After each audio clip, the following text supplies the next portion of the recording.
Bonjour à toutes et bonjour à tous. Je suis Lucas Gossard, ingénieur application chez SRA Instruments, et je vais aujourd'hui vous parler de notre solution TGA MicroGC MS utilisée pour l'analyse des différents éléments de la batterie. Avant de commencer, je remercie l'équipe d'Agilent France pour l'organisation de cet événement et pour m'y donner la parole.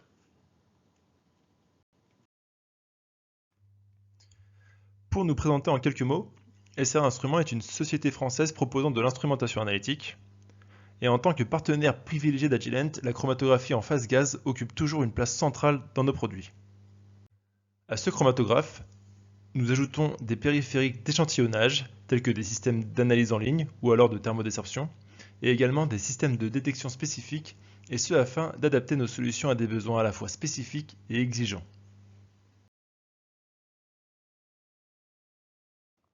Et ce dont nous allons discuter aujourd'hui, le couplage TGA MicroGC MS.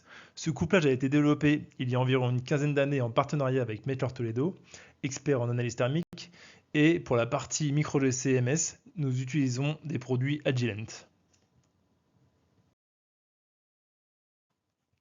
En plus de la TGA Mettler Toledo, nous utilisons le MicroGC 990 d'Agilent, doté de 1 à 4 modules par appareil, le spectromètre de masse 5977C, simple quadripôle dédié à l'analyse GC, et quant au couplage entre le MSD et le micro-GC, il s'agit d'un produit exclusif de SRA Instruments.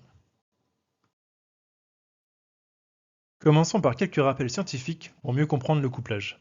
Tout d'abord, la TGA. En TGA, on analyse des échantillons sous forme liquide ou solide.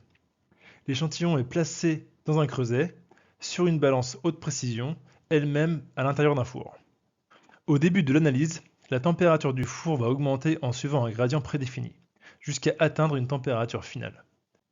On va alors pouvoir suivre la masse de l'échantillon en fonction de la température. Et si on observe une perte de masse, cela signifie qu'il y a eu formation de gaz par évaporation ou réaction physico-chimique de l'échantillon. Sur le thermogramme en exemple, on observe que l'échantillon est chauffé de 50 à 800 degrés et qu'il va perdre environ 95% de sa masse sous forme de 3 événements distincts qui ont été associés à des phénomènes d'évaporation, de décomposition thermique, puis de combustion.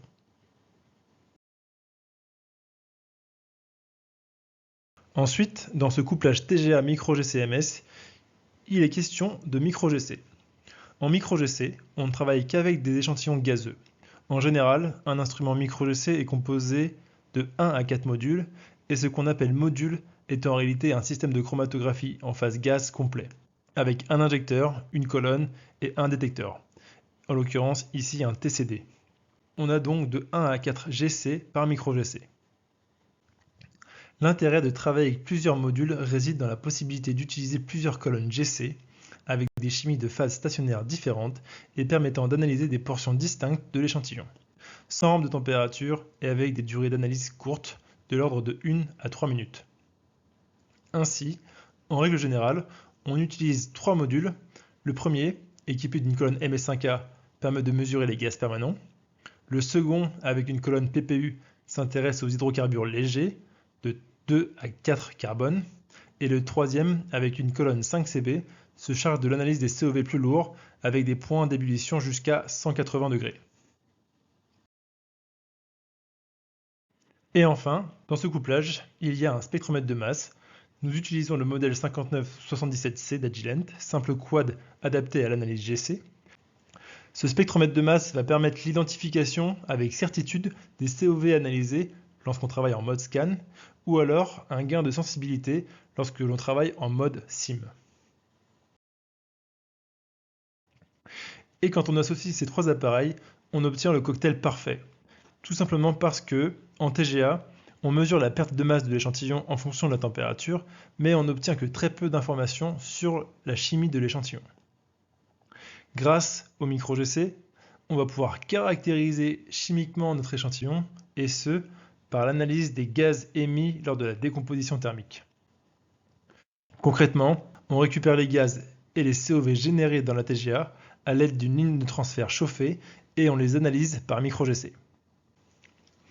Parce que l'analyse micro-GC est courte, 1 à 3 minutes, on va pouvoir très régulièrement collecter le gaz issu de la TGA et en mesurer la composition pendant toute la durée du run TGA. Et grâce au TCD dont chaque module micro-GC est équipé, on va pouvoir faire une quantification des COV émis et de la composition de l'échantillon. Et enfin, pour parfaire ce couplage, le spectromètre de masse pour l'identification des COV émis et pour un gain de sensibilité par rapport au TCD grâce au mode SIM. Le montage ressemble à celui-ci. Tout à droite, la TGA dans laquelle on place notre échantillon, qui est reliée au micro-GC par une ligne de transfert chauffée. Le gaz collecté dans la TGA est distribué entre les modules micro-GC au nombre maximum de 4. On récupère le gaz qui sort des TCD pour l'envoyer vers une vanne de sélection permettant d'envoyer le gaz d'un des 4 modules vers la masse. Cette vanne est pilotée par logiciel et est entièrement programmable.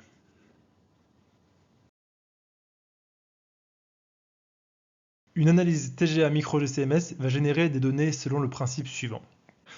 Tout d'abord, le thermogramme TGA qui suit l'évolution de la masse d'échantillon en fonction de la température pendant toute la durée du run TGA, qui peut durer de 1 à plusieurs heures. Toutes les 1 à 3 minutes, le gaz émis est analysé en micro-GC. Cela signifie que toutes les 1 à 3 minutes, on obtient un chromatogramme par module, plus 1 pour le signal MSD.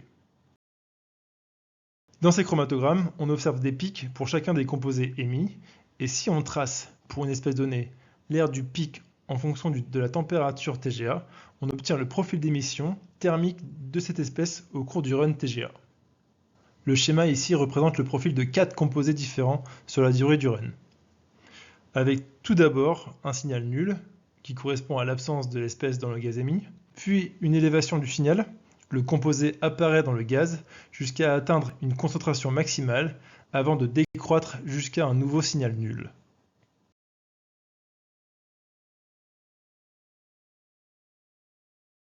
Un cas d'école d'utilisation du couplage TGA micro-GC, l'analyse du carbonate de magnésium monohydrate.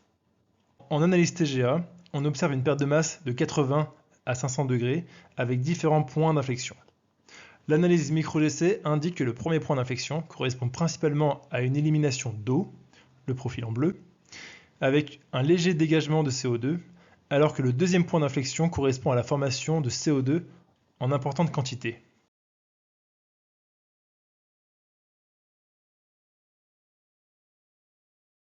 Plusieurs applications sur des échantillons de batteries et utilisant ce couplage ont été développées par Mettler Toledo et je vais vous en présenter plusieurs exemples.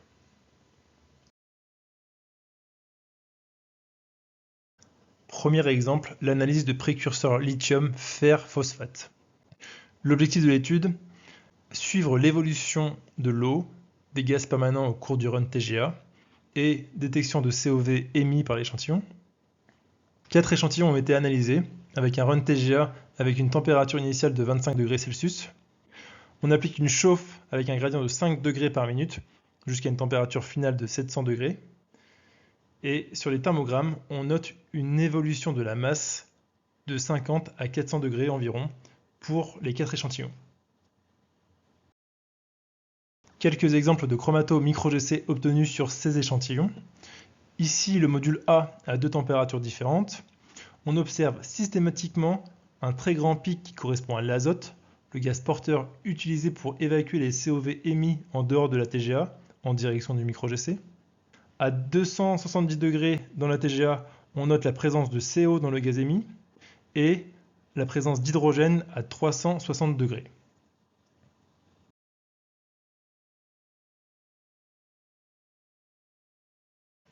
Même chose pour le module B, PPU, qui permet d'observer la présence de CO2 et d'H2O dans le gaz émis. Et le troisième module, CPCIL5CB, qui permet l'observation de nombreux pics, mais pour lesquels le temps de rétention ne suffit pas à l'identification des espèces, contrairement aux modules A et B.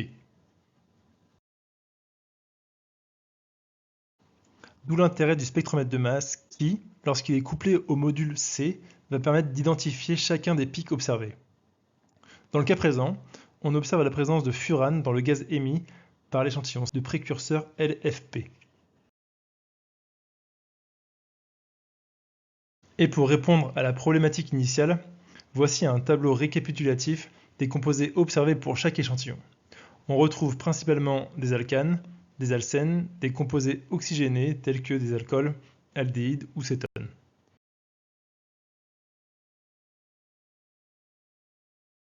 On peut alors tracer, pour chacune des espèces observées dans le gaz, le profil d'émission thermique. On visualise à quel moment et à quelle température TGA chaque espèce est formée dans le gaz émis. Si l'on compare les résultats obtenus en TGA micro-GC-MS à ceux obtenus avec un autre couplage historiquement utilisé, à savoir la TGA couplée MS sans micro-GC, on note d'une part que les résultats sont très similaires et d'autre part que l'identification est bien plus simple en TGA micro-GC-MS grâce à la séparation chromatographique. Enfin, pour certains composés répondant de la même manière en spectrométrie de masse, il est impossible de les différencier avec le couplage TGA-MS.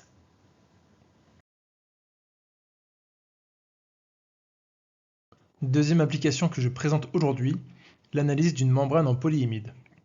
L'objectif de l'étude est l'identification des composés émis par décomposition thermique pour simuler un emballement thermique.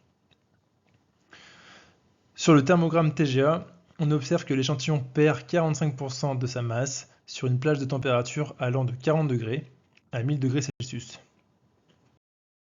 Sur le module MS5A, on note la formation de H2 et de CO.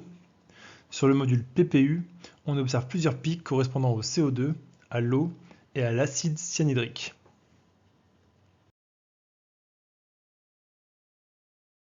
Et sur le module CpCl5Cb, plusieurs pics identifiés grâce au spectromètre de masse, tels que le benzène ou le benzonitrile.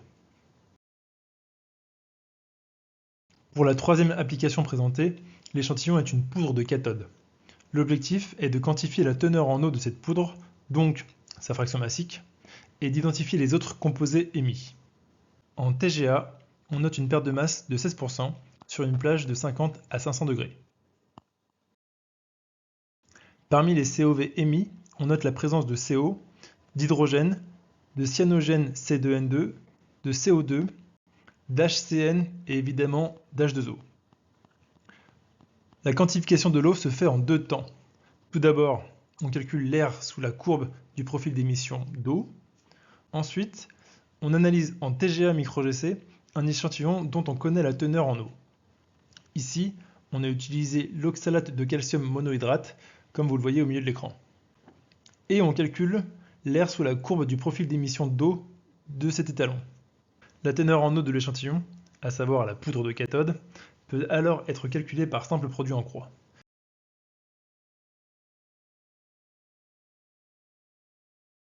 Dernier exemple d'application, l'identification des composés de décomposition thermique d'un électrolyte de batterie lithium-ion. Parmi les composés que l'on retrouve classiquement dans les électrolytes de batterie lithium-ion, on retrouve des esters de carbonate linéaires ou cycliques, des sels conducteurs tels que l'hexafluorophosphate de lithium, ou encore des additifs tels que le vinylène carbonate.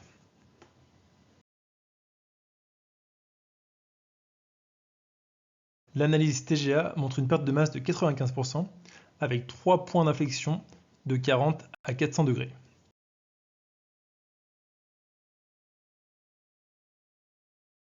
Sur le signal micro-GC du module C, on retrouve de nombreux pics correspondant aux esters de carbonate, identifiés par spectrométrie de masse. Et on retrouve aussi à plus haute température TGA la présence de POF3, le fluorure de phosphoryle.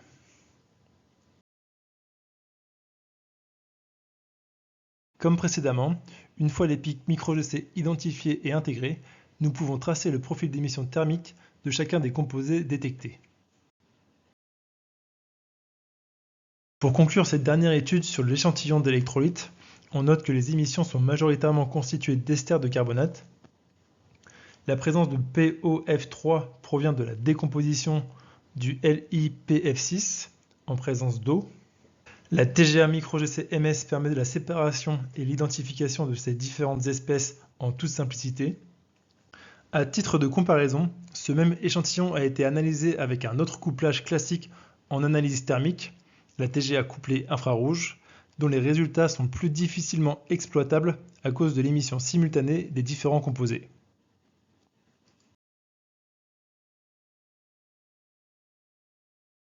Pour conclure cette présentation, la TGA micro-GCMS est applicable à une large gamme d'échantillons, que ce soit pour l'analyse des gaz de décomposition thermique ou pour la simulation d'un emballement thermique. Elle combine les données TGA à l'analyse chimique des gaz émis pour une déformulation avancée de l'échantillon, et la quantification est possible sous réserve de la disponibilité des étalons appropriés.